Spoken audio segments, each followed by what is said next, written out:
terpaksa berdiri. Lapor ada yang tidak tercatat tetapi tetap aset negara karena dibeli dari dana bos dan itu dilaporkan sebagai belanja modal, sehingga bagaimana mekanisme buku-buku yang tidak relevan dengan kurikulum yang berlaku diputihkan atau dihibahkan ke pihak yang membutuhkan, seperti apa prosedur administrasinya.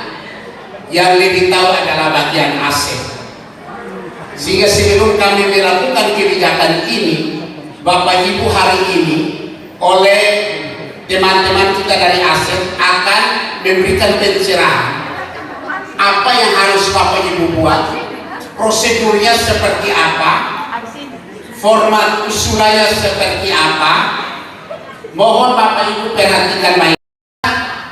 Baru keluar sampai di undangan sudah hujan saya dan bertanya, karena saat duduk AC dan baru habis makan, jadi fisiknya di sini tapi ingatannya melayang-layang di angkasa.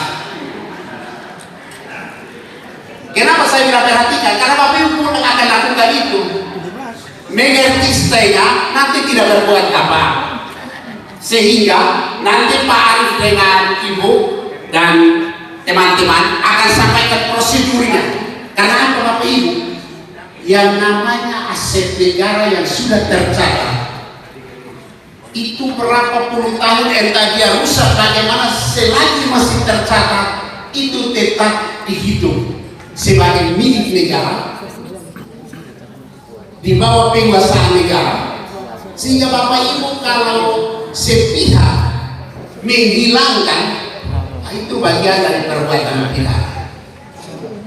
Nah untuk itu jangan sampai kebijakan kita ini lalu memaksa Bapak Ibu di lapangan berbuat tidak sesuai prosedur. Pada artinya suatu ketika pemeriksaan, oh ini buku sekian, tahun sekian tercatat di sini sekian, mana buku? Tidak ada. Buku di mana? Kami suruh sekarang. Terus bagaimana mekanismenya? Nah ini bermasalah.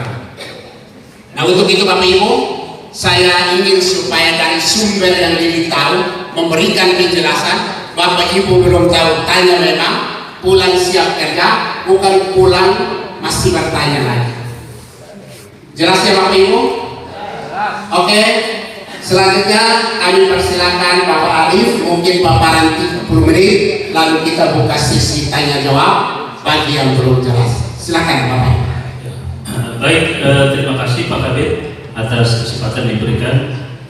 Selamat siang semuanya. Assalamualaikum warahmatullahi wabarakatuh. Semoga di siang hari ini kita masih tetap sehat selalu ya. Jadi tadi sebelum acara dimulai, Pak Kabit menyampaikan seperti yang diutarakan di awal bahwa ada kondisi di lapangan atau di sekolah itu sebagian besar penatausahaan aset tetap lainnya menurut istilah kami itu masih bermasalah. Boleh disimpulkan bahwa ada kondisi penumpukan buku pada perpustakaan yang kalau kita kaitkan dengan aset maka itu sudah harus dilakukan proses penatausahaan. Nah untuk mendapat pemahaman yang cukup tentang bagaimana tanggung jawab Bapak Ibu selaku kuasa pengguna barang istilahnya. Kalau di sekolah itu istilahnya kuasa pengguna barang. Nanti akan saya tunjukkan secara aturan bahwa mungkin pertama pahami dulu aturannya sehingga ketika kita lakukan tugas kita sesuai kewenangan. Jadi ada kewenangan tertentu yang memang dilimpahkan secara aturan, terutama terkait dengan pengelolaan barang di daerah. Jadi yang beliau katakan tadi bahwa ketika barang milik daerah ini masih tercatat dalam daftar barang milik daerah, atau mungkin dulu kita lebih kenal dengan istilah kartu inventaris barang. Kalau sekarang istilahnya sedikit bergeser, istilahnya daftar barang milik daerah. Daftar barang nanti macam-macam. Oke, sebelum mulai, alangkah baiknya Bapak Ibu sedikit mengenal saya. Jadi nama saya Arif Rahman Manu, sering disapa Arif. Unit kerjanya BKD Kota Kupang. Kalau kami melaksanakan fungsi penatasan di pengelola. nanti Bapak Ibu akan tahu apa itu pengelola.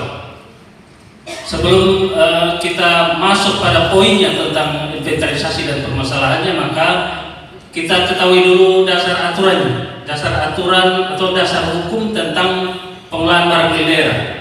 Di aturan yang tertinggi ada PP 27 tahun 2012, itu tentang pengelolaan BMN dan BMD. Jadi kalau PP itu mengaturnya di dua bagian besar, yaitu terhadap barang milik negara yang notabene dikelola oleh kementerian dan barang milik daerah yang masuk pada area kewenangan daerah. Nah, nanti kita akan bicara lebih banyak turunan dari BMD, sehingga dari PP 27 itu ada turunan Permendagri nomor 19 tahun 2016 tentang pengelolaan barang milik daerah. Di tahun 2004 Permendagri itu sedikit mengalami perubahan, jadi ada perubahan kebijakan. Tapi secara umum kalau kita bicara konteksnya terkait dengan pengelolaan barang milik daerah, khususnya aset tetap lainnya, maka tidak ada perubahan. Selain itu, kita juga ada acuan terkait dengan kodifikasi. Nah, kodifikasi ini kelihatan sepele, tapi ini juga perlu dipahami, karena nanti ketika kita bicara konteksnya penaksaan, maka Bapak Ibu atau yang diserai tugas, kalau kepala sekolah otomatis mutlak melekat pada status kuasa pengguna barang, maka yang nanti diserai tugas untuk melakukan penatasan di tingkat unit atau pengurus barang itu harus paham kodenya. Kenapa? Karena setelah paham kodenya, nanti proses usulan terkait dengan perubahan status dan segala macam itu akan lebih mudah. Karena faktanya gini, beberapa waktu lalu itu kan ada contoh kecil ya, ada sumber pendanaan revitalisasi. Itu yang secara prosesnya itu kan penganggarannya dari Kementerian Pendidikan. Tapi ketika itu selesai ternyata tidak tertib dilaporkan. Sehingga ini kemarin sedikit menjadi catatan.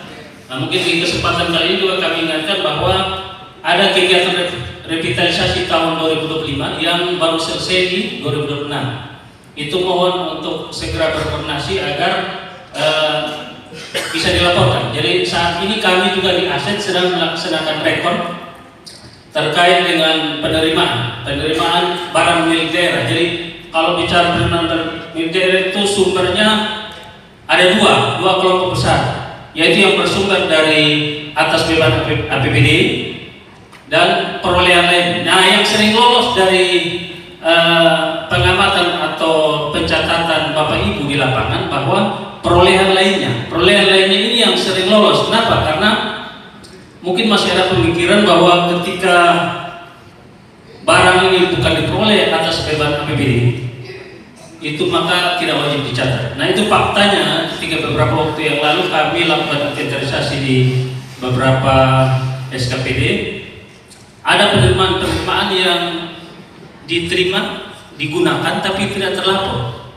Nah, itu akan jadi catatan karena sewaktu-waktu bisa jadi pemeriksa akan melakukan sampling, pengujian dan tidak memberitahu ke kami. Jadi kita tahu bahwa setiap tahun itu ada pemeriksaan oleh BPK. Kadang ketika contoh beberapa waktu lalu di Batu Bena itu pernah terkait dengan pengakuan tanah. Nah, itu dari dasar itu tim turun ke lokasi langsung dicek seluruhnya. Nanti kan kelihatan kalau proses penatasannya tidak jalan di sana. Jadi pertama Bapak Ibu juga harus paham bahwa prinsipnya ketika barang ini berada dalam penguasaan maka harus dipastikan statusnya. Ada status penggunaan barang ini yang sifatnya dioperasionalkan. Jadi nanti mungkin yang jadi perhatian, tolong Bapak Ibu perhatikan bunyi berita acaranya. Contoh kan ada beberapa waktu lalu juga pernah ada penyerahan laptop, panel interaktif itu yang langsung diserahkan ke sekolah. Tapi itu ternyata setelah dilakukan penelusuran itu sifatnya baru penyerahan barang, jadi belum harus ada ikutannya. Kalau terkait dengan status pengalihan dari BMN ke BMD itu ada istilahnya proses hibah. Hibah itu harus ada NPHD-nya. NPHD ini yang dijadikan dasar untuk mencatat di daerah. Nah, selain itu yang tadi sempat saya singgung juga bahwa secara struktur kita harus tahu dulu kita posisinya di mana gitu. Kita selaku pengurus atau kepala PT itu posisinya berada pada kuasa pengguna barang. Jadi kuasa pengguna barang ini berarti bertanggung jawab terhadap seluruh barang-barang yang berada dalam penguasaan kuasa pengguna barang. Apa itu? Semua barang yang ada dan digunakan di sekolah. Jadi praktisnya gini, ketika ada barang yang sumbernya tidak diketahui, sebaiknya dipastikan dulu. Jadi jangan nanti ketika teman-teman melakukan kunjungan ke sekolah baru ditemukan fakta itu. Jadi sebaiknya Bapak Ibu selaku kuasa pengguna barang sesuai kewenangannya memastikan bahwa seluruh barang-barang yang berada dalam lingkungan sekolah itu sumbernya jelas. Walaupun nanti bisa jadi ketika kita bicara konteksnya inventarisasi akan ada fakta bahwa ada barang-barang yang sejak dahulu kala, bisa jadi mungkin Bapak Ibu belum di sekolah itu sudah ada, terus karena tidak pernah dilakukan inventarisasi sehingga belum didetek, belum ketahuan. Jadi nanti mungkin setelah selesai kegiatan ini, setelah Bapak Ibu melakukan pengecekan, bisa jadi ada dua kondisi. Ada barang yang tadinya ada terus hilang, atau barang yang tadinya tidak dicatat malah ditemukan. Jadi dua kondisi ini pasti ditemukan di lapangan.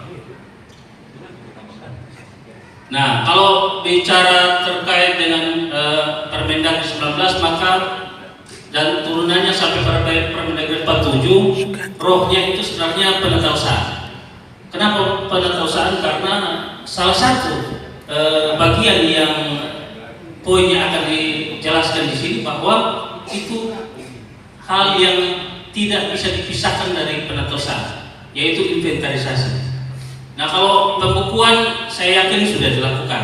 Kenapa? Karena setiap adanya penerimaan barang milik daerah otomatis pasti dibukukan. Jadi berdasarkan bukti pengeluaran dicatat. Contohnya dana pos ya, dana pos itu kan kita kan ketika rekon basisnya basis bukti pengeluaran. Walaupun memang masih ada beberapa catatan terkait dengan penempatan kelompok yang tidak sesuai. Jadi kalau inventarisasi itu nanti akan kita jelaskan di akhir, tapi Bapak Ibu pahami dulu tujuan penetausaannya. Jadi penetausaaan itu sebenarnya memberikan tujuannya untuk diperoleh data yang benar. Karena nanti data yang benar ini yang akan tersaji pada neraca daerah. Nah, ini kelompok atau objeknya itu mungkin bagi sekolah bisa jadi ada yang sudah mendengar bahwa ada istilah aset lancar. Apa itu? Barang pekerjaan. Contohnya seperti ATK, itu bahan habis pakai ya, perabot kantor seperti bahan pembersih dan segala macam. Nah, yang kedua ini yang sangat penting, ini yang akan terus diikuti. Jadi proses yang di poin B terkait dengan aset tetap ini yang seperti tadi Pak Kabit ungkapkan bahwa sejak dicatat sampai pada berakhir dihapus. Jadi hapus ini juga bukan dihapus diam-diam oleh kita selesai, bukan. Jadi ada proses menuju penghapusan. Itu proses itu yang nanti akan ditujukan di akhir. Jadi Bapak Ibu paham dulu, ternyata aset tetap itu ada tanah, ada peralatan mesin, ada gedung bangunan, jalan jaringan. Nah, ada aset tetap lainnya. Aset tetap lainnya itu buku salah satunya. Jadi alat musik, buku itu masuk pada golongan aset tetap lainnya. Oleh yang aset lainnya itu biasanya sekolah jarang ya, itu karena kemitraan. Aset tidak berwujud itu kalau tidak salah kan tidak dipersyaratkan. Kemarin ada sedikit kesalahan informasi jadi terkait dengan model pembelajaran interaktif. Itu tidak kami definisikan sebagai aset tidak berwujud karena dia sebenarnya masih masuk dalam golongan aset tetap lain atau buku. Nah, ini poinnya. Jadi kita ketemu di sini sebenarnya poinnya membicarakan tentang inventarisasi. Jadi inventarisasi itu apa ya Bapak Ibu? Itu kegiatan melakukan pendataan, pencatatan dan pelaporan hasil pendataan barang milik daerah. Nah, berarti ada pendataan, pencatatan dan pelaporan. Nah, pelaporan ini yang nanti jadi endingnya mau diapakan gitu. Jadi pendataan ini kan otomatis akan muncul beberapa kondisi di lapangan. Bahwa ternyata ini belum tercatat, ini sudah. Nah, ini posisi Bapak. Jadi secara pengelolaan barang milik daerah ada dua kelompok besar, yaitu pengguna barang dan pengelola barang. Kalau kami di sini hadir, kalau kami secara pengelolaan BMD itu berada pada area barang. Fungsi kami adalah melakukan pengawasan, pemantauan, verifikasi dan sebagainya. Jadi itu pun terhadap usulan-usulan atau proses perencanaan yang terjadi di tingkat pengelola barang. Nah, kalau Bapak Ibu secara umum dalam aturan itu masuk pada pengelola barang, tetapi kenapa dikatakan kuasa pengelola barang? Karena di Dinas Pendidikan itu ada unitnya. Nah, unitnya itu istilahnya kuasa pengelola barang. Jadi berarti apa? Secara berjenjang semua proses ini harus diawali dari sekolah ke Dinas Pendidikan terus ke pengelola. Jadi ada tingkatannya, tidak bisa dari sekolah tembak langsung ke kami gitu. Jadi karena apa? Karena pencatatan barang milik daerah ini secara penyajian neraca seluruhnya dihimpun atau disajikan melalui laporan barang milik daerah pengguna barang Dinas Pendidikan. Objek inventarisasi apa saja? Semua, dari aset lancar sampai aset tetap, itu semuanya masuk. Tapi yang saya tandai ini poin 6. Kenapa? Karena isunya adalah bagaimana melakukan penatausahaan terhadap aset tetap lainnya, dalam hal ini inventarisasi. Jadi kalau di Permendagri yang terakhir, Permendagri 47 tahun 2021 itu sebenarnya panduannya sudah ada. Panduan tentang format bagaimana melakukan inventarisasi, apa-apa saja yang harus dibentuk, bagaimana tahapannya, itu sudah ada. Jadi ini secara klasifikasi ada 4 bagian dari proses inventarisasi, yaitu persiapan. Persiapan ini pertama, Bapak Ibu harus membentuk tim. Tim ini tidak perlu banyak-banyak, yang penting ada orang yang diserahi tugas untuk melakukan pendataan. Jadi harus ada pembentukan tim. Itu bisa dibuat saja dengan ini SK kuasa pengguna barang untuk menunjuk minimal 3 untuk melakukan inventarisasi. Yang kedua, pelaksanaan tahapan pendataan. Ketiga itu rekap berdasarkan klasifikasi. Nah, ini yang saya bilang tadi, bahwa ketika dilakukan inventarisasi maka akan ada beberapa kondisi.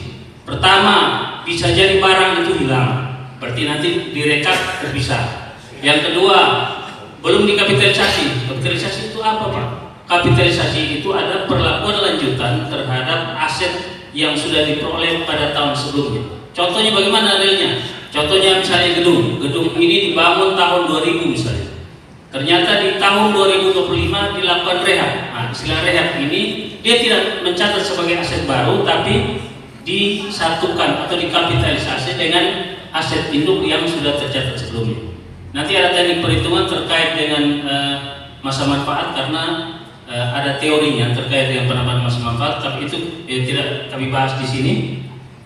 Yang terakhir adalah tindak lanjut hasil inventarisasi. Nah, ini yang penting. Karena kalau kita hanya melaksanakan 3 bagian terus tidak diakhiri dengan tindak lanjut, maka hasil inventarisasi itu tidak akan membawa perubahan apa-apa. Jadi hanya sebatas pendataan, berhenti di situ. Memang di tindak lanjut hasil inventarisasi ini, ketika kita bicara misalnya terkait dengan Pak, bagaimana kalau ini kita mau jual, Pak? Nah, itu memang kita ada kendala sedikit. Kendalanya terkait dengan penilai, karena memang aturan itu mengisyaratkan bahwa penetapan nilai limit istilahnya itu untuk objek atau aset yang akan dijual itu harus ditetapkan oleh penilai. Jadi tidak bisa kita mentaksasi sendiri. Memang ada ruang di aturan bahwa seperti kemarin di provinsi menggunakan tim penaksir. Nah, ini yang kami masih coba dalami. Kalau memang dimungkinkan, bisa jadi tim penaksir ini akan memudahkan kita untuk menindaklanjuti hasil inventarisasi. Karena Bapak Ibu bayangkan, kalau inventarisasi ini dilaksanakan oleh seluruh dinas, maka berapa banyak usulan yang akan masuk terkait dengan perubahan kondisi dan segala macam. Jadi ketika tahapan tindak lanjut ini ada proses yang dimana ketika tim ini sudah bekerja di awal, sudah melakukan pendataan, hasilnya dilaporkan dalam bentuk pemilahan data-data berdasarkan kondisi, maka sebelum tindak lanjutnya dilakukan, nanti ada tahapan verifikasinya. Verifikasi itu kita memastikan bahwa semua usulan terkait dengan perubahan kondisi dan beberapa kondisi lainnya itu sesuai dengan fakta di lapangan.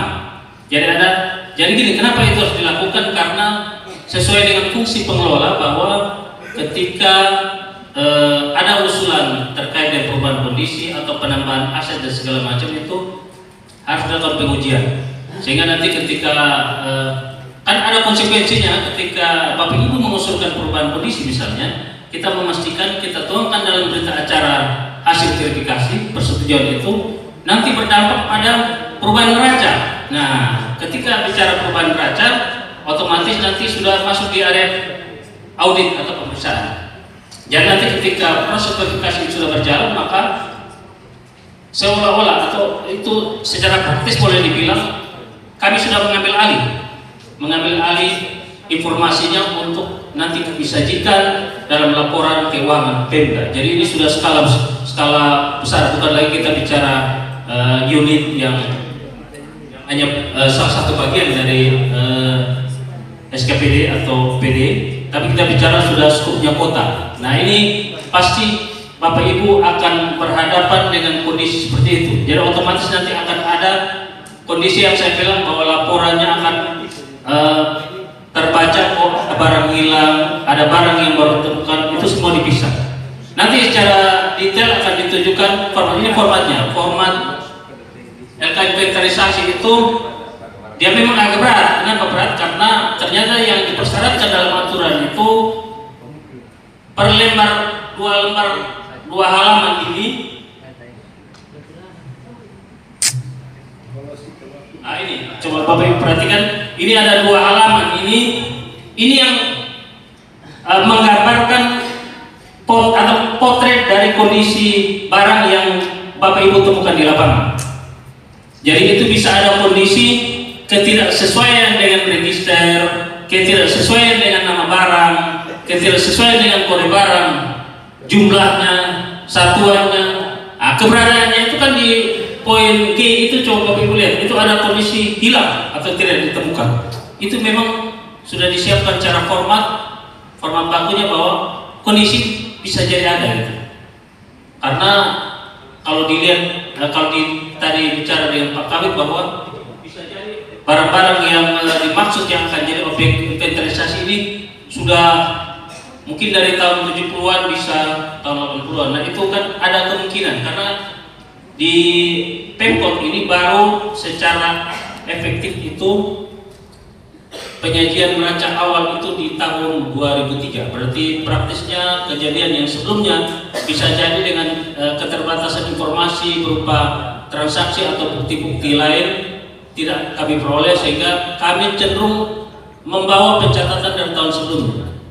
Karena kalau Bapak Ibu bayangkan kalau seluruh pemetaan di seluruh dinas itu kondisinya seperti itu, maka itu harus dilakukan secara serentak, dan itu hal yang cukup berat. Karena kalau idealnya memang secara aturan dilakukan secara serentak, tapi kan kita melihat dengan tingkat urgensinya seperti sekarang bahwa ketika ada kondisi terkait dengan aset tetap lainnya, dalam hal ini buku, itu ternyata harus prioritas untuk diselesaikan, maka nanti yang kita fokuskan terkait dengan bagaimana melakukan inventarisasi sehingga kita akan dari 4 tahapan itu kita akan sampai pada tahapan akhir, dan itu konsekuensinya kita akan melakukan penyesuaian di neraca gitu. Nah, ini prosesnya lumayan panjang karena kalau dari form yang ada ini persatuan barang. Jadi bayangkan kalau jumlah barangnya ada 1000, maka ada 1000 form, 2000 form atau 2000 lembar form gini yang harus diisi. Ya memang gitu. Jadi ini perlakuannya bukan per kelompok barang, bukan.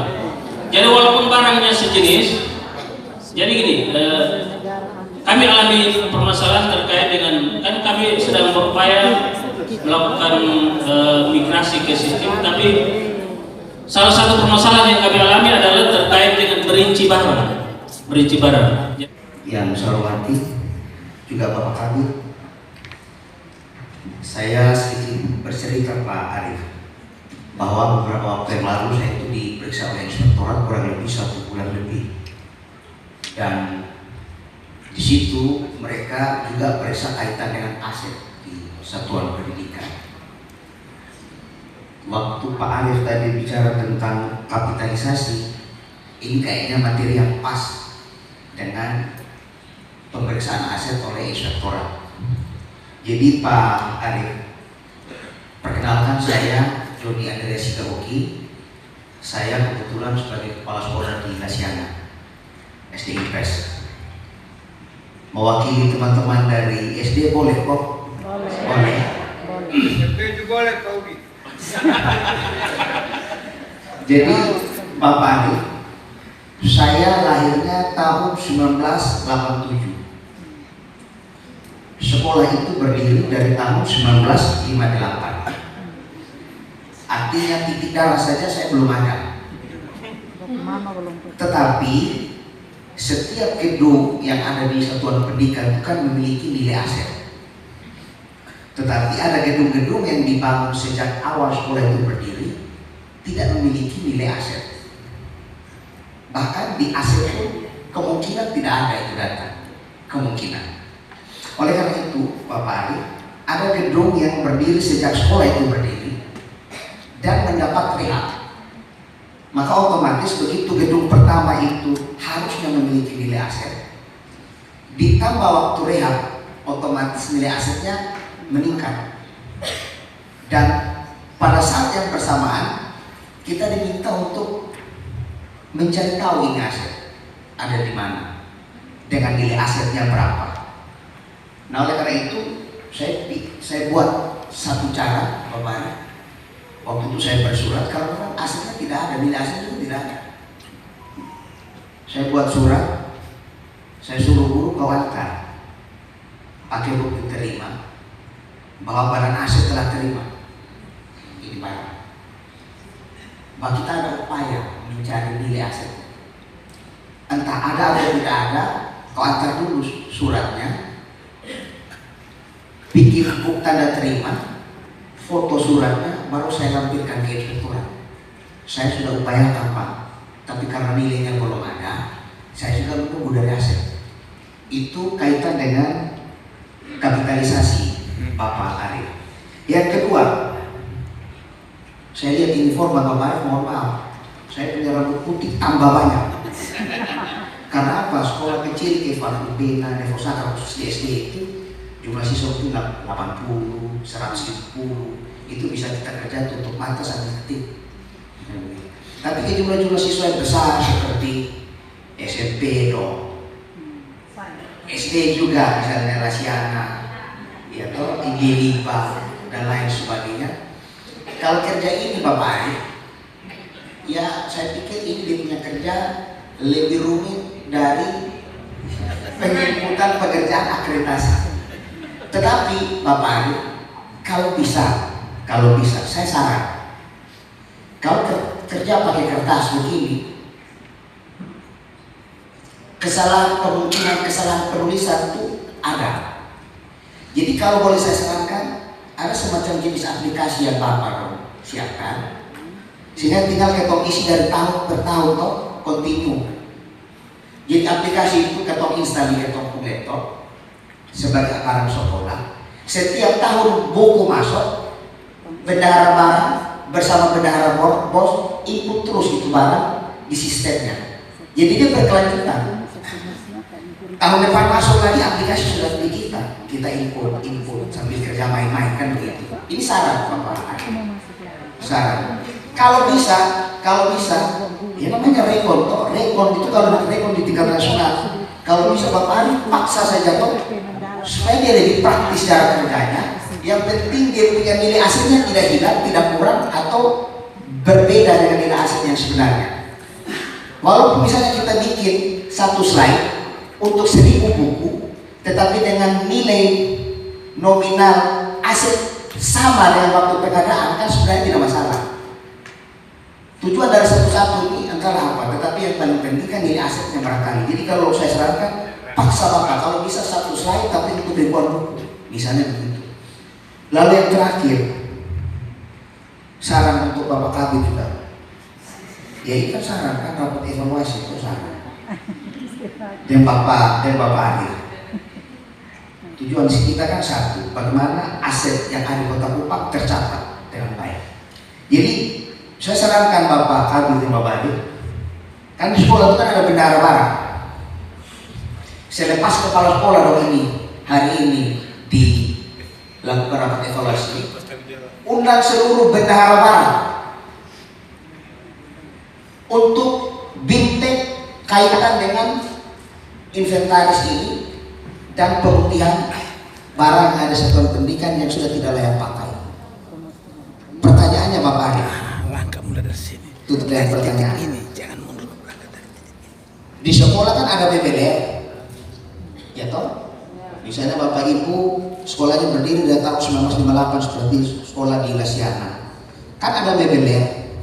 BBDR dari tahun 1958 sudah pasti tidak ada lagi, baik fisiknya maupun namanya. Di meja mana? Di fisik yang rusak di mana? Gudang sudah ada, mungkin orang sudah bikin jadi bahan baku untuk makan ikan dan sebagainya. Nah itu bagaimana dia punya cara pencatatan Bapak Adir? Itu sebagai pertanyaan terakhir saya sebagai penutup. Terima kasih dan saya kembalikan. Ya, karena banyak supaya jangan lupa langsung Bapak Arif selesaikan baru ini. Oke. Pak Iga, oke, ini kita konsen di buku, dia bisa tambahin lain-lain. Buku saja sepusing, mau tambahin lain-lain. Ya, lanjut. Ya, baik. Saya coba jawab satu-satu. Pertama terkait dengan kapitalisasi, tapi permasalahannya bukan kapitalisasinya, tapi bagaimana mencatat aset yang notabene kita tidak tahu nilai perolehan awal. Ini memang ada kondisi itu di saat kita awal menyajikan laporan aset terkait dengan gedung dan bangunan. Jadi ada beberapa pendekatan yang kami buat dan itu ternyata bisa diterima. Pertama, kita memastikan tahun perolehannya dulu.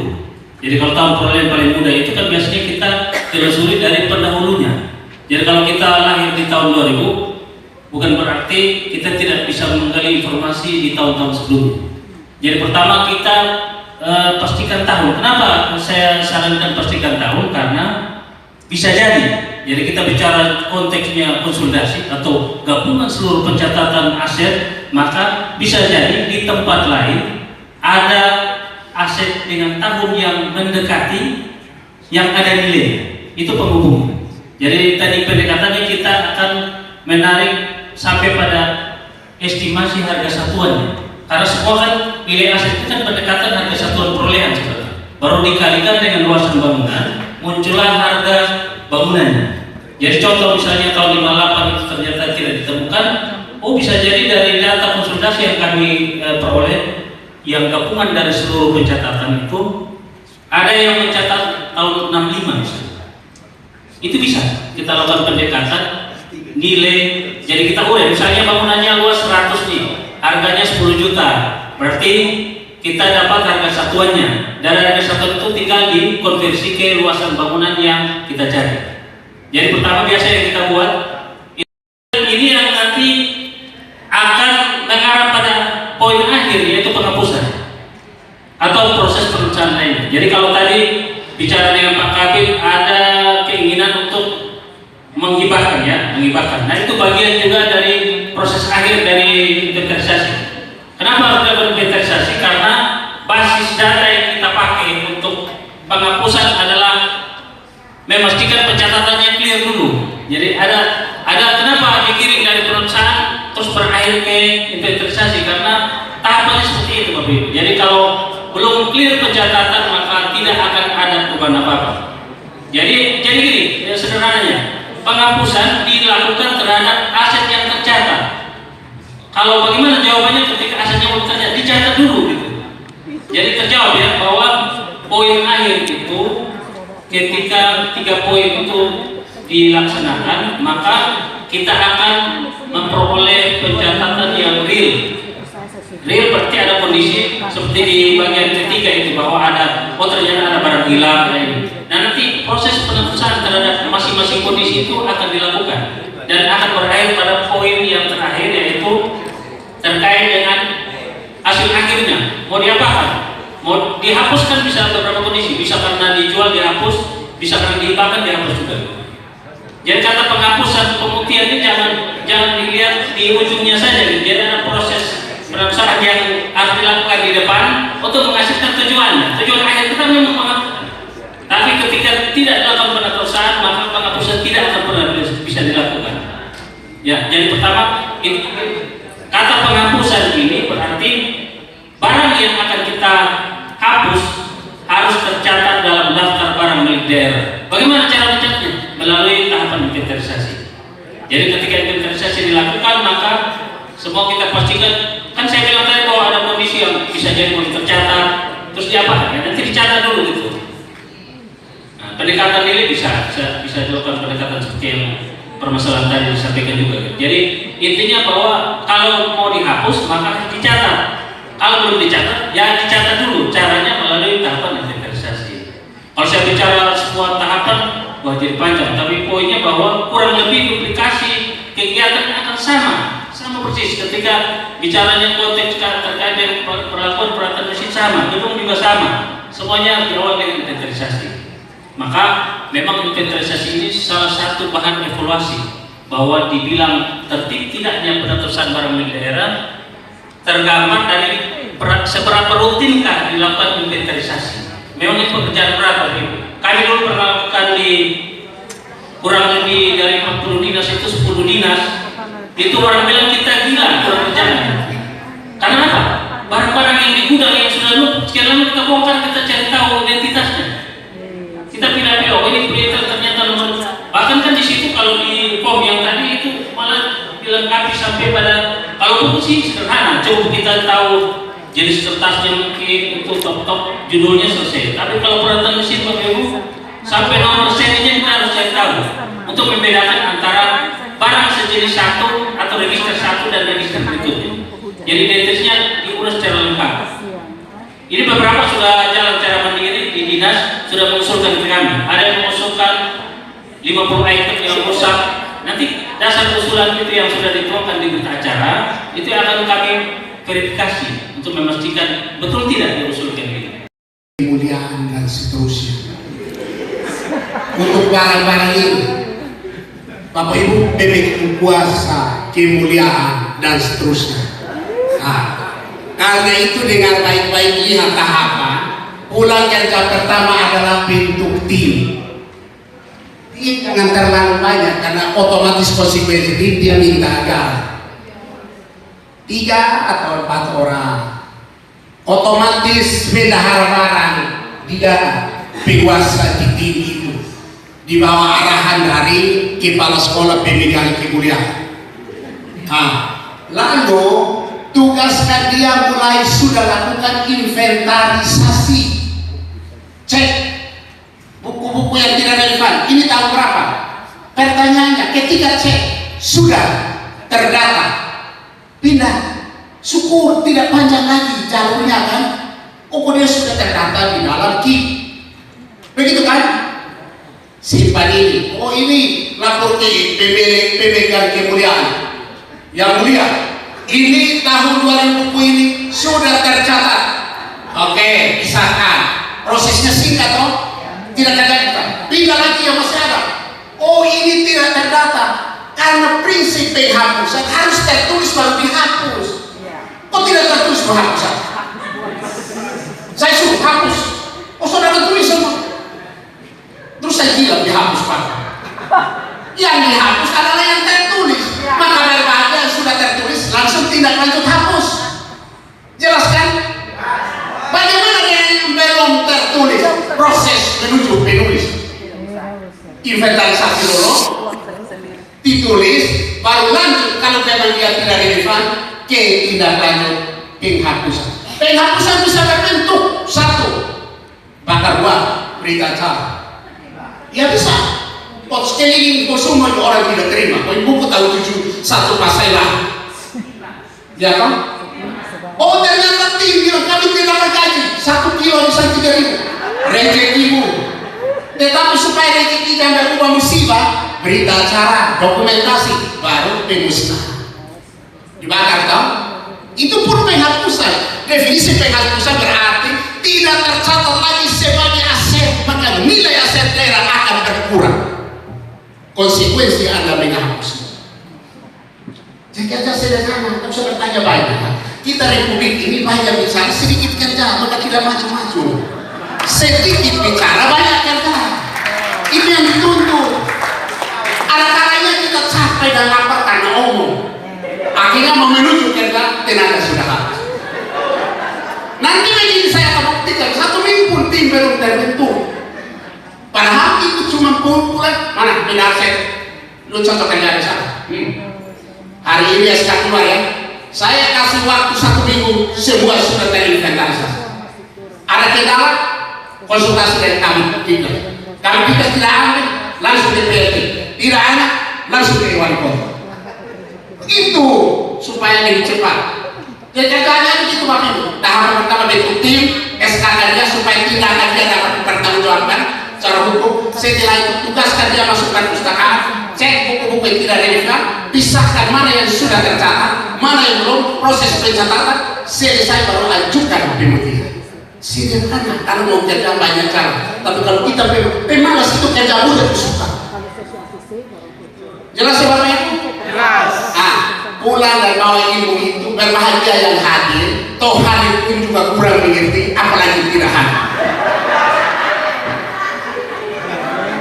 Ya, hadir pun juga kurang mengerti, apalagi tidak hadir. Lebih tersuka cita. Apa ibu tanya-tanya? Ya silakan. Langsung saya dari situ Mam.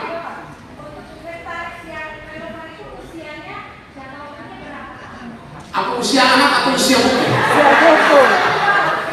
Ya, ibu kan kepala sekolah, bukan langsung kepala sekolah dari guru kan? Guru itu tahu sekarang kurikulum berapa, buku yang relevan sekarang kurikulum berapa, terus buku itu versi kurikulum berapa? Ya kan? Kalau tanya saya berhenti ngajar dari tahun 2000, berapa tahun saya berhenti mengajar? Saya suruh main buku dulu. Jadi dia buku-buku yang KBK, ya toh, kurikulum luar KSP, ya toh, K13, ya toh, itu masukkan kelompok buku yang tidak update lagi. Jadi mulai sudah yang ada di kita tidak tahu yang di perpustakaan buku dari tahun berapa, maka itu nanti tim melakukan penyisiran baru tahu. Maka bendahara barang otomatis ketua kan, anggap mereka lembur, sidang lembur di situ. Kepala sekolah jangan iri-iri tuan bengala orang yang tak capek juga dia mau kasih juga, seperti berdoa 1000 kali minta petunjuk dan tidak datang-datang. Jelas Bapak Ibu? Tak usah bertanya lagi. Siap kerja? Saya tunggu hari Rabu semua kirim saya SK timnya. Pokoknya jawab cepat, tapi nanti kita minta sampai ekor satelit cantik bisa ada jawab. Begitu ya. Oke, kita tutup sesi ini ya. Karena ada materi yang urgen. Saya biasa begini terakhir karena saya omong orang biar mengantuk mata terang. Selamat siang, Suster. Siang menjelang sore. Suster, hari ini Dinas Pendidikan dan Kebudayaan Kota Kupang mengevaluasi tahun ajaran 2025-2026 sekaligus memulai dengan tahun ajaran baru 2026-2027 nih. Ada poin terakhir daripada pertemuan hari ini terkait dengan buku-buku kadaluarsa di sekolah-sekolah. Itu sudah menumpuk banyak, bahkan membuat ruang kepustakaan menjadi sesak. Dan sudah digambarkan tadi penjelasan dari Aset bagaimana buku-buku ini kemudian akan didatakan dan kemudian proses selanjutnya akan dilakukan penghapusan begitu. Tentu mungkin ada guideline yang Suster sudah buat, sudah lakukan dan berguna, berdampak bagi dunia pendidikan mungkin di sekolah-sekolah yang di luar daerah kita atau di pinggiran kota. Baik, kalau untuk saya sendiri di SMA kelas 3 apa dari yang tadi dikatakan Bapak Dinas Bapak Kabit.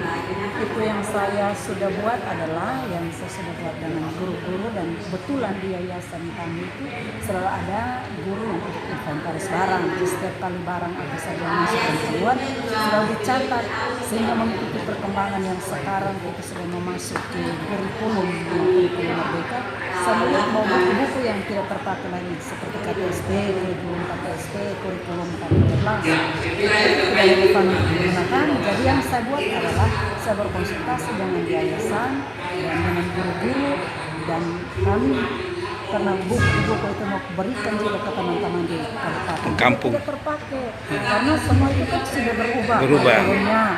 Jadi kita apa yang saya buat, saya menimbang itu barang-barang, saya timbang dan uang itu saya pakai digunakan untuk cek ini dan perbaikan. Oh, untuk perbaikan sekolah, Pak.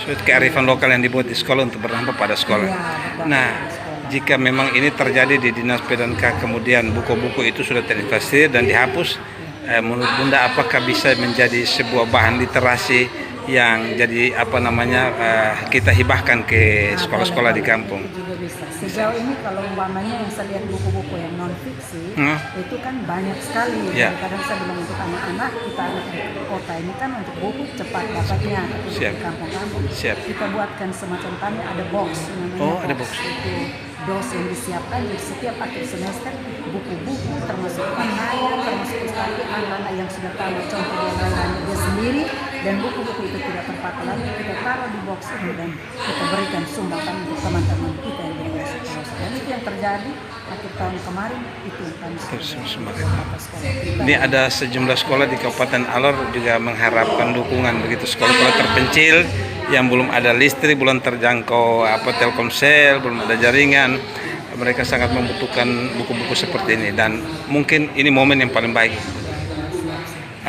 Ibu mau bilang apa untuk dinas dengan upaya ini sehingga tidak terlalu lama proses itu, sehingga itu jauh lebih baik berdampak kepada anak-anak. Jadi minimal kurikulum Merdeka Belajar ini sudah berlangsung, tapi di sana belum 100% dilakukan. Hal-hal mendasar di belakang mereka pelajari dengan baik. Seperti itu. Coba.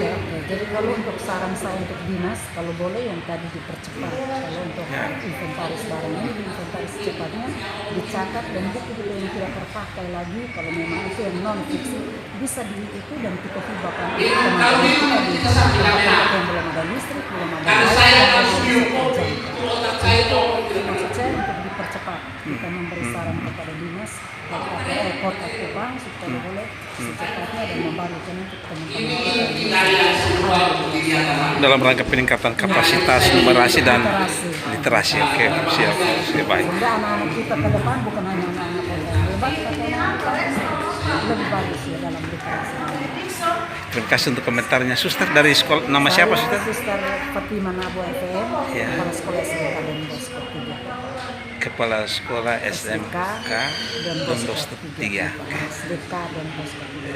SDK Don Bosco 3. Terima kasih Suster untuk komentarnya. Kiranya kehadiran kita semua di sini dalam evaluasi tahun ajaran 2025-2026 dan juga awal menuju 2026-2027. Kemudian juga berdampak bahwa kita akan memberikan sesuatu yang berdampak buat anak-anak di kampung. Terima kasih Suster. Salam literasi. Berikut. Nah ini capaiannya. Pengadaan sarana dan prasarana belajar Bapak Ibu, selain yang diberikan oleh dinas, juga dari Merah Putih Pak Prabowo, itu 102 unit IPF untuk SD. Ada yang dapat 2, ada yang 1. Ada yang 2 belum terjawab dan tidak dapat. Itu juga soal waktu Tuhan. SMP 53, ada yang dapat 3 karena awalnya saya kasih 2, datang Prabowo lagi 3. Begitu. Itu karena doa mereka. Ada yang dapat PBL 140 pasang di SD, 60 pasang di SMP. Itu sudah selesai, sampai sarana prasarana demikian. Kemudian itu sarana ya. Sarana itu bukan, kalau prasarana di bawah tahun 2025 itu 6 SD yang dapat revitalisasi. Naimata, Budepui 1, mana lagi? Mana lagi? Itu dari pusat. Itu orang-orang yang relasinya dengan menteri Bapak. Karena kan sudah kita bilang 2025 2 SMP, SMP 5 dan SMP 6. Nah, kalau yang tidak dapat dari kementerian berarti dia tidak ada orang di sana. Ya, di sana ada satu staf naik pohon juga di situ. Nah, sosialisasi pendekatan pembelajaran dalam sudah selesai semua. Kami undang guru, kemudian didampingi oleh pengawas. Sudah 159 SD selesai, 68 SMP selesai. Kami telah melatih 380 guru SD untuk model-model pembelajaran inovatif. Sudah oke. Telah melatih 136 guru SMP untuk model pembelajaran inovatif. Itu yang tadi Pak Boris katakan. Kami latih orang ini untuk kegiatan praksis. Maka kegiatan di Komben ini yang diberi fasilitasi, diberi kesempatan. Masa kita latih orang baru kosong tidak pakai dia, dipakai yang tidak nyambung dengan kita. Jadi dia kata ngomong ke kiri, kita ke kanan, tidak pernah bertemu. Ya kami latih orang. Makanya sering kalau saya katakan tolong kirim guru yang kriteria 1, bagus, paham, itu dan maksud apa? Supaya dia tanggapnya bagus. Kami 10 kalimat dia tanggap minimal 8, pi lupa 2 masih ada. Tapi kalau kirim yang pikun, kita omong 5 lupa semua pi dia omong lain.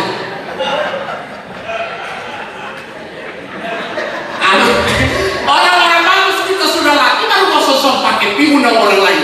Buat kita emosi saja.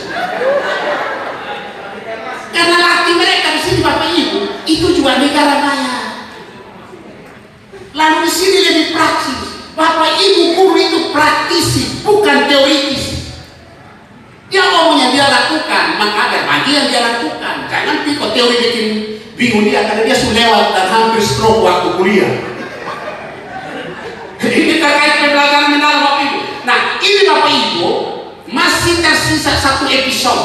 Karena rencana saya latih guru, habis guru didampingi latih kawan guru lewat komen, itu sudah selesai. Semua sudah dilatih, tinggal mau supervisi kelas. Maka agenda kita nanti awal Agustus, pengawas selesai. Saya bilang untuk sekolah negeri dan impres supervisi semua guru. Lalu catat masih kurang di apa, datang baru kita lihat. Oh ternyata mereka untuk mengkontekskan pembelajaran dengan masih bermasalah. Karena guru manja otak tidak mau menarik keterkaitan konsep dengan praktik nyata untuk mewujudkan 3 pilar yang namanya mindful, meaningful, dan joyful. Mulai dia mengajar tuh masih bingung. Nah itu yang nanti caranya bagaimana. Bawalah masalah itu, saya akan diagnosa, beri terapi yang tepat. Ini Bapak Ibu sudah. Terus tes kemampuan akademik Bapak Ibu. Karena akar permasalahan kita punya siswa, punya hasil kemampuan. Walaupun kita peringkat 1 di NTT, khusus bahasa Indonesia kita teliti penangan untuk SD Bapak Ibu. Bahasa Indonesia melampaui rata-rata nasional. Beri tepuk tangan untuk nasional.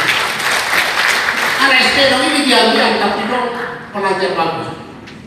Yang SMP yang masih pusing.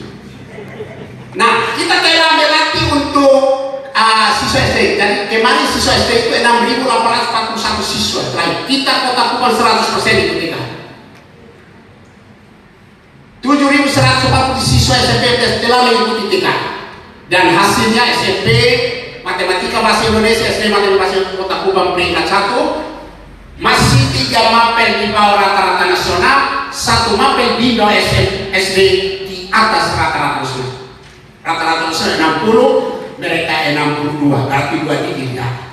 Maka saya ingin untuk capai rata-rata nasional, maka Bapak Ibu saya kasih target minimal 3 itu karena hitungan saya mau melampaui rata-rata nasional. Bukan saya karat pasti 3 tinggi. Nah, saya sudah analisis. Bapak Ibu belum laksana, saya sudah 5 lain ke sana. Nanti arah Bapak Ibu belum kemana saya sudah tahu. Nanti sampai dia lompat, saya arahkan begini. Jadi berpikir harus begitu. Pemimpin tidur dalam khayalan mimpi. Bukan mimpi mau bertemu siapa, tapi mimpi mau meningkatkan kompetensi siswa di kota. Dan hasilnya terbukti Pak. Kemarin saya komitmen kalau hasil kita peringkat 2 saja yang saya henti seperti negara rugi tidak ada. Tapi untung kita juara 1 ya lanjut. Maka hari ini anggaran belum habis sudah bawa paspor di ruang nasi karena banyak yang usia 60-an supaya slide berikut. Nah ini Bapak Ibu Penguatan kapasitas guru tentang soal-soal literasi. Kemarin kita sudah latih SD 318 guru. Nah ini juga penting. Karena kebijakan kita nanti mulai tahun ajaran ini, Bapak Ibu cuma di tengah semester maupun akhir semester harus 70% soal HOTS. Maka untuk kebijakan kita saya siapkan memang guru. Maka guru ini kemarin saya bilang fasilitasi mereka berbagi ke kawan. Bagaimana soal C4 berbasis literasi, C5 sampai C6. Mereka sudah lakukan. Bahkan Bapak Ibu sudah mereka membawa bahan soal di atas 300 nomor. Dan soal-soal itu Bapak Ibu mulai minggu ketiga Bapak Ibu les sudah. Lesnya begini sederhana, tapi rumit-rumit. 1 jam pakai 5 soal anak kerja. Langsung periksa. Oh nomor 1 90% benar. Lanjut dia. Oh nomor 2 hampir semua salah. Itu soal mewakili materi mana? Itu yang dibahas. Itu modelnya begitu Bapak. Kalau setiap kali pertemuan 5 soal sampai akhir tahun Kota Kupang akan lebih berlaju. Nah itu tergantung Bapak Ibu di lapangan. Khusus sekolah negeri saya sebutkan dari perjanjian itu. SMP kita latih 136. Kan satu sekolah 20. Tinggal, nah ini yang saya selalu tegaskan. Kami sudah latih pelatih, karena di sini training of trainer, pelatih. Maka nanti di sana manfaatkan mereka, karena dia datang transport ditanggung, saya biaya mereka pemakanan, maka banyak kali kembali ke negara dia membagi ke kawan. Nah, tinggal kepala sekolah melatih mereka, memberi fasilitas. Penguatan komen. Nah, kemarin kita sudah latih kepala sekolah dan guru koordinator komen, itu selesai juga. Tinggal komen itu harus ada kegiatan, jadwalnya minimal 1 bulan 1 kali. Apa yang mau dibahas? Masalah-masalah yang berkaitan dengan pembelajaran, terutama yang berkaitan dengan pembelajaran kita. Begitu Bapak Ibu. Nah, melatih apa kepala SMP dan apa guru koordinator komen terkait optimalisasi peran dan fungsi komen. Jadi setiap kegiatan yang saya desain itu merujuk kepada masalah ini di sekolah. Berikut kompetisi siswa di bidang MIPA bahasa ini yang tadi saya sebutkan. Indeks literasi dan numerasi siswa meningkat signifikan. Jenjang SDMI 42,62. Matematika ini rata-rata ya. 62,2 untuk BINO. Ini jenjang SD. Makanya SD ini rata-rata nasional bahasa Inggris 60. Dia 2 digit di atas rata-rata nasional. Nah, saya ingin matematika SD, matematika SMP dan BINO SMP tahun depan di atas rata-rata nasional. Dan Bapak Ibu kalau sampai minimal 3 digit itu jauh nanti di atas rata-rata nasional. Saya sudah hitung. Karena saya analisis deviasi dari sebelumnya, yaitu 0,0. Kalau saya banting 3 berarti dia akan naik tetap masih K. Itu analisis statistik juga Bapak Ibu baru muncul angkanya. Bukan dulu-dulu bibi taruh 3. Riwayat dia demikian. Daripada kita bisa baik-baik ya Bapak. Berikut. Itu tadi capaian. Sekarang catatan evaluatif dari sisi. Banyak satuan pendidikan terbatas sarana ini. Bapak Ibu yang kenapa tadi saya bilang buku harus dikosongkan karena kita mau lomba perpustakaan, lalu perpustakaan juga kecil dan diri lulus. Karena kecil buku terlalu banyak. Karena kan sekarang wajib minimal 10% sudah. Nah dia tiap tahun buku yang lalu tidak dikosongkan. Bagaimana? Dan Bapak Ibu itu kalau Bapak Ibu lakukan ini pasti setengah buku yang tidak ini bisa kita hibah. Jadi bentuk tim dulu, kerja ada kendala, tolong sampaikan, saya bisa fasilitasi melalui teman-teman untuk memandu mereka untuk paling lambat 1 bulan kita sudah menghapus. Dinas Pendidikan dan Kebudayaan Kota Kupang berupaya mendorong pemiluan secara bertahap di WSG dan ya tiap tahun ada. Ini di perubahan ini ada kurang lebih sekitar 9 sekolah lagi. Tapi nanti baru mulai kerjanya di bulan Oktober. Karena tunggu sidang habis Oktober. Ada rehab. Pak Tai mana? Pak punya 3 bulan di atas itu nanti Oktober kerja. Saya mau kasih 5 feet tapi lebih baik bangunan. Situ Pak Cowok saja melompat-lompat masih bisa.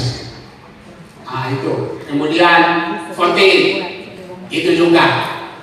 Bertingkat kelapa 53 mana yang viral-viral itu kemudian OEMA 3 pagannya, itu nanti Oktober ini. Pak siapa? Pak Riko, mana? Riko punya juga di sana. Dia mengeluh di sana, sudah saya pergi kasih dia. Itu jadi suami. Kalian SMP ini 1-2 dong, apalagi kemarin redaksi kan saya tidak pikir memang itu dong. Dari yang ini kita dahulukan yang paling ini. Kan dana kecil 1 miliar lebih mau ambil batu mau anggarkan.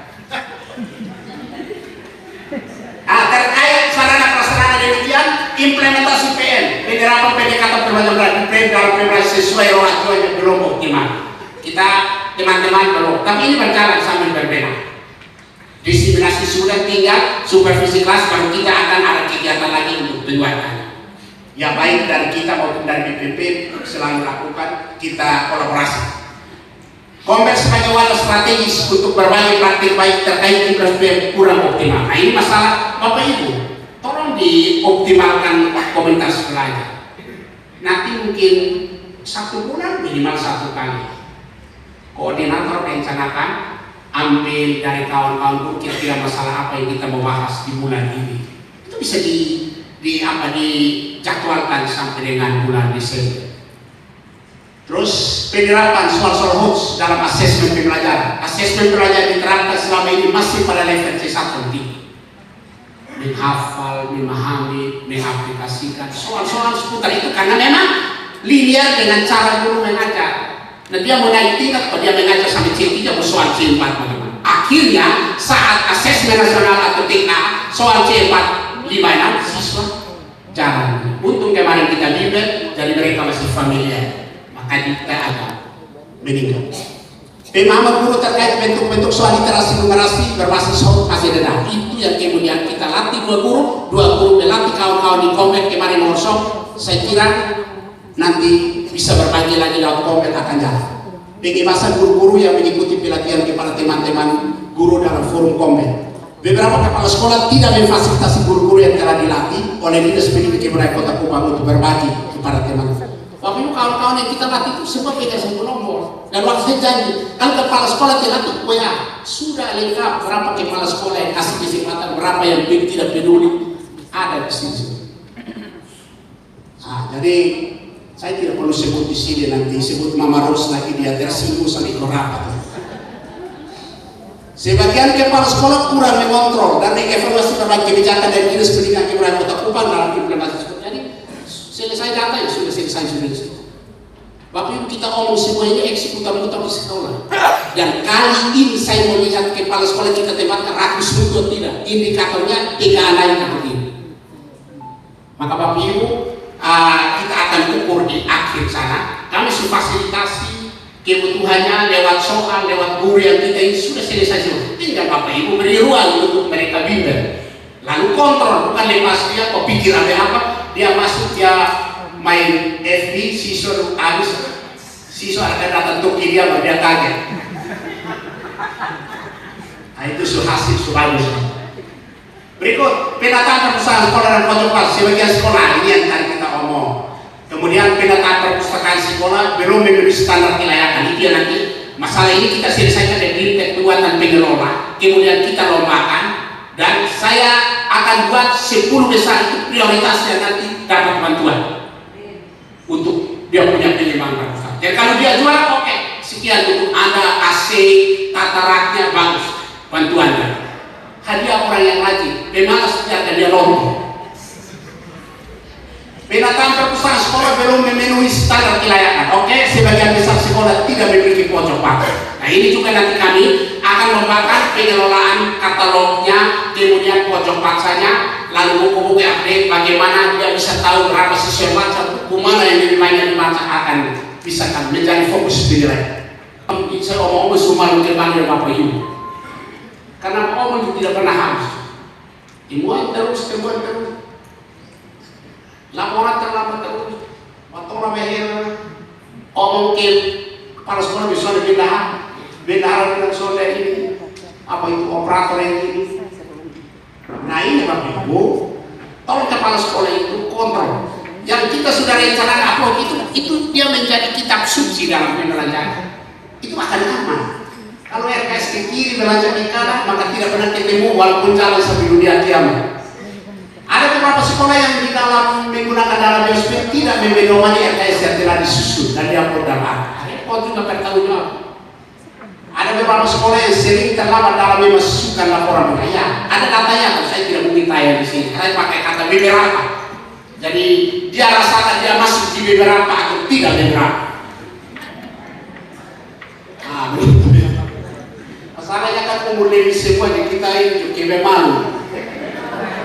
Selain malu kita takut hukum kelima, dan itu sampai orang tua jadi berdosa juga. Coba kalau saya marah ibu Ros itu tidak etis. Masih masa Tuhan pendidikan SD, ini meningkatkan solusi kita Bapak Ibu ya.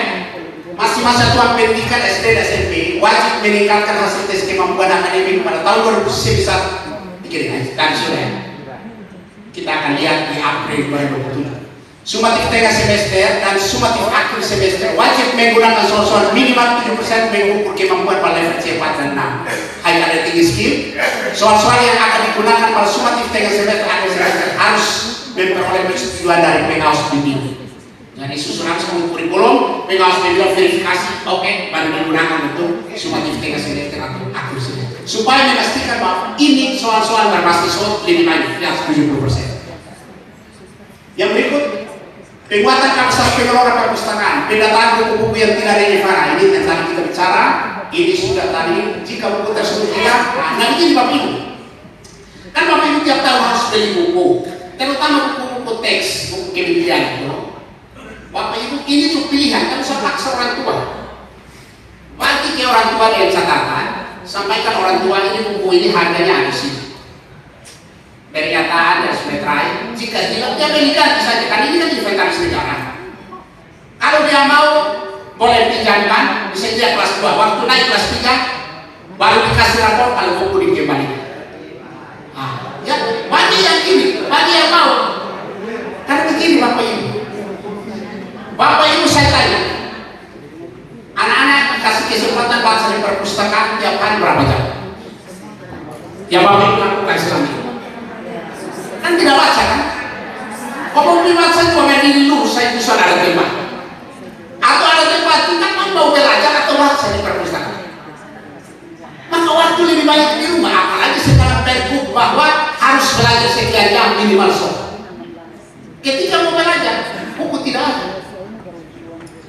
Nah ini yang namanya bos meringankan beban orang tua di situ Bapak Ibu. Meminjamkan bukunya. Buku itu harga paling 30, kalau buku pemerintah 20-an, 30-an. Orang tua yang mau boleh pinjam, yang tidak mau usah, tidak memaksa. Tapi minimal karena buku ini milik negara, kalau Anda hilang, Anda ganti sesuai harga. Anda beli di data sekolah stempel masuk kembali, pinjam lagi yang lain ikhlas. Tapi sifatnya opsional. Pilihan bagi orang tua yang merasa ada berat, oh satu hari ini pakai barang tidak harus sudah terus. Kalau bapak saja lagu bapak anak apa lagi kami? Kan begitu kan? Tapi kalau ada sekolah yang jalan bapak, ada sekolah yang jalan. Ya mungkin dari 800 orang di SMP misalnya ada 200 orang, 300 orang, tidak apa-apa. Karena penghasilan orang tua tidak sama. Prinsip saya lebih baik buku rusak kita ke siswa karena dipaksa daripada disimpan dimakan rakyat. Asas manfaat tidak. Terus Bapak Ibu beli tiap tahun taruh di mana? Nah itu yang kita ambil. Untuk itu tapi opsional ditawarkan ke orang tua. Bagi yang mau boleh, yang tidak ini. Nah ini Bapak Ibu beberapa kebijakan kita ke depan. Yang berikut redistribusi bumi tadi saya sudah ya. Ini paling lambat di akhir karena kami besok pasti ada kegiatan, lusa paling hari Kamis kami rapat mulai apa kita silang sesuai kebutuhan kelebihan kekurangan. Nah, nanti Bapak Ibu sekolah swasta yang butuh dan sebentar saya naikkan di grup format permohonan dan persyaratan yang perlu dilakukan. Misalnya suster butuh guru negeri karena di situ kurang. Keuntungannya begini Bapak, sama-sama untung. Saya punya guru tidak bermasalah sertifikasi, sekolah swasta menggunakan tenaga tapi tidak bayar karena bicara yang bayar. Sama-sama menguntungkan. Tapi itu juga nanti pilihan bagi guru. Mungkin guru itu pergi omong dengan sekolah swasta kalau dia mau, seperti angkasa mana? Sudah ya, permohonan sudah masuk. Karena yayasan mati-mati mau ibu, sementara ibu waktu itu kita mau masukkan untuk kepala sekolah itu umur sudah lewat. Dari sisi aplikasi tidak bisa, kebutuhan di Yayasan Angkatan Utara sangat butuhkan. Saya bilang begini, yayasan ajukan permohonan, kami alihkan di situ. Dia sudah menjadi guru tetap di situ, baru yayasan angkat dia menjadi kepala sekolah. Jadi amanat ibu dari sisi sertifikasi aman, mereka juga terbantu karena tidak membayar guru negara yang membayar. Swasta yang lain boleh begitu, karena secara aturan Permendikbud nomor 1 2025 tentang redistribusi guru SMP satuan pendidikan swasta itu pertama itu untuk 4 tahun. Jadi kami kasih 4 tahun, yayasan masih butuh perpanjangan 4 tahun lalu, ya 4 tahun lain pasti subvensi. Nah begitu, kami tidak tarik lagi subvensi tarik 2 tahun. Begitu Bapak Ibu. Nah ini kita Kota Kupang ini jenjang SMP ada bermasalah di guru-guru yang kekurangan jam. Karena kemarin banyak PTK yang angkat yang sudah sertifikasi sehingga mereka itu datang juga tidak dapat jam. Maka aturan ini kita manfaatkan, nanti tawarkan ke kawan guru, silahkan yang mau kita bisa distribusi ke swasta. Sebenarnya Kota Kupang tidak kurang guru, tapi tertumpuk di sekolah tertentu. Maka tinggal revisi. Tapi itu pilihan. Kalau dia sudah berapa sertifikat itu mau mati di sini, sudah mati di situ sudah. Kita mengikuti kemauan yang bersangkutan. Daripada SKT luar kalau dia main mediasi, kita mau urus yang lain, urus orang punya sertifikasi. Suatu ketika dari satu SMP mereka datang sama-sama alasan kuat, Bang. Yang satu dia serius. Saya mohon suster sampai memimpin kita dalam doa. Mari suster.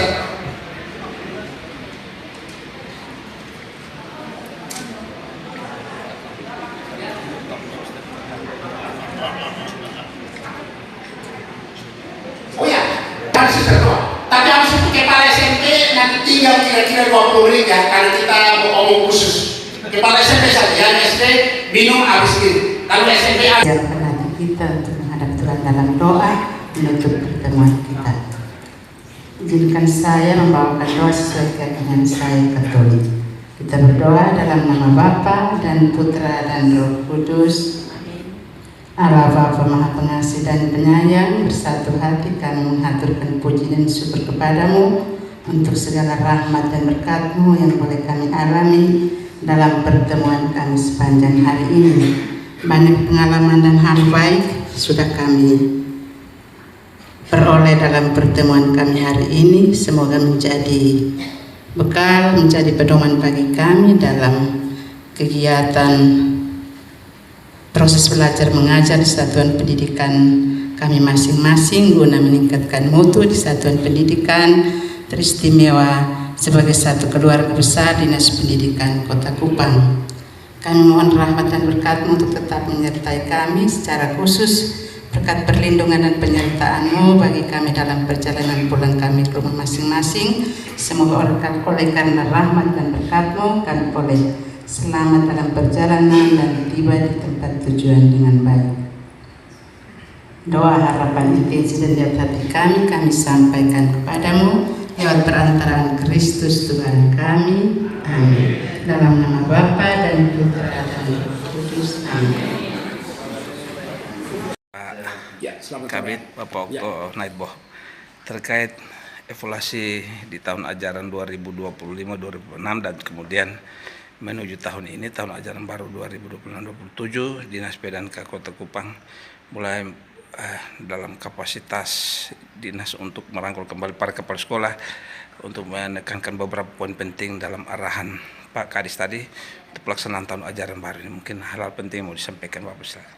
Ya, jadi sebetulnya latar belakang kita gagas kegiatan rapat evaluasi terhadap tahun ajaran 2025-2026 yang sudah berakhir, dan kita memasuki tahun ajaran yang baru 2026-2027 ini didasarkan pada satu, sebelum kita memasuki tahun ajaran yang baru, tentu kita merefleksi perjalanan panjang tahun ajaran 2025-2026 sebagai kapasitas dinas, juga teman-teman sebagai penanggung jawab di satuan pendidikan, yaitu Kepala SDNI, SMP MTS, untuk sama-sama merefleksi catatan-catatan yang tidak perlu terulang lagi di tahun ajaran 2026-2027, dan hal-hal yang sifatnya positif bagaimana dipertahankan bahkan ditingkatkan di tahun ajaran 2026-2027. Jadi pentingnya rapat evaluasi ini adalah satu, membangun komitmen bahwa seluruh kebijakan yang diturunkan dari Kemendikbudrismen, yang dipertegas oleh Dinas Pendidikan dan Kebudayaan Kota Kupang, yang menjadi skala prioritas dalam kerangka memecahkan permasalahan serius yang dihadapi oleh bangsa ini, terutama dalam hal mutu, indeks literasi dan numerasi, yang dalam alas global, alas nasional, alas lokal itu bermasalah serius. Itu kita komitmen untuk mengimplementasikan program strategis.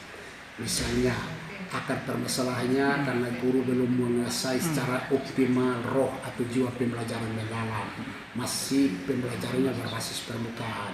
Yang berikut juga selama ini asesmen pembelajarannya bersifat low adapting skill. Kita mau untuk mulai tahun ajaran yang baru ini paradigma itu bergeser dari yang berbasis load ke yang berbasis codes begitu. Sehingga dalam kerangka implementasi kebijakan ini, kepala sekolah sebagai implementator di satuan pendidikan dan penanggung jawab, kita duduk bersama dalam satu keluarga besar Dinas Pendidikan Kebudayaan Kota Kupang, satukan persepsi, bulatkan tekad, satukan langkah menuju tahun ajaran 2026-2027 dalam satu roh atau satu jiwa begitu. Tes TKA tahun ini Dinas PDNK Kota Kupang dalam implementasi numerasi dan literasi justru kita mendapatkan peringkat di aras nasional. Mungkin digambarkan sedikit tentang capaian yang kita sudah dapat di tahun ini.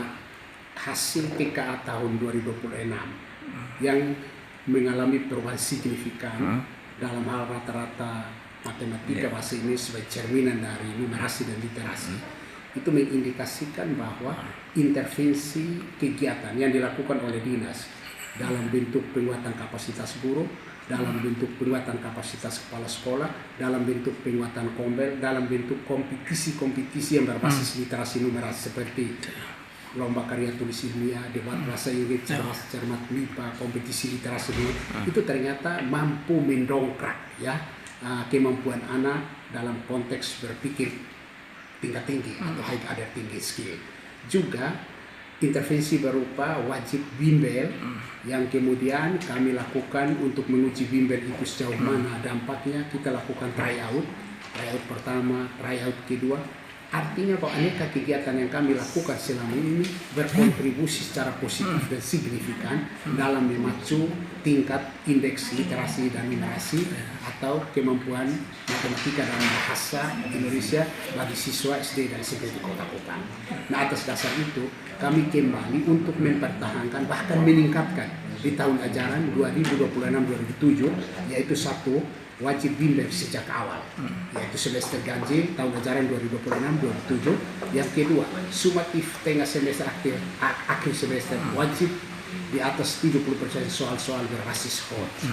Yang ketiga, kita sudah ikat semua kepala sekolah dalam satu perjanjian kinerja bahwa semua sepakat dan bertekad untuk menaikkan minimal 3 digit nilai TKA untuk matematika bahasa Inggris di tahun 2027 dibanding dengan tahun 2026. Mereka sudah tanda tangan di atas metrai dan itu menjadi alat evaluasi kinerja kepala sekolah di akhir pelaksanaan TKA tahun 2027. Dalam rangka peningkatan kualitas dan kapasitas guru, perlu juga semacam pemerataan di antara sekolah baik swasta dan negeri? Oh iya, salah satu masalah dari sisi distribusi tenaga pendidik, Kota Bukan sebetulnya tidak kekurangan guru.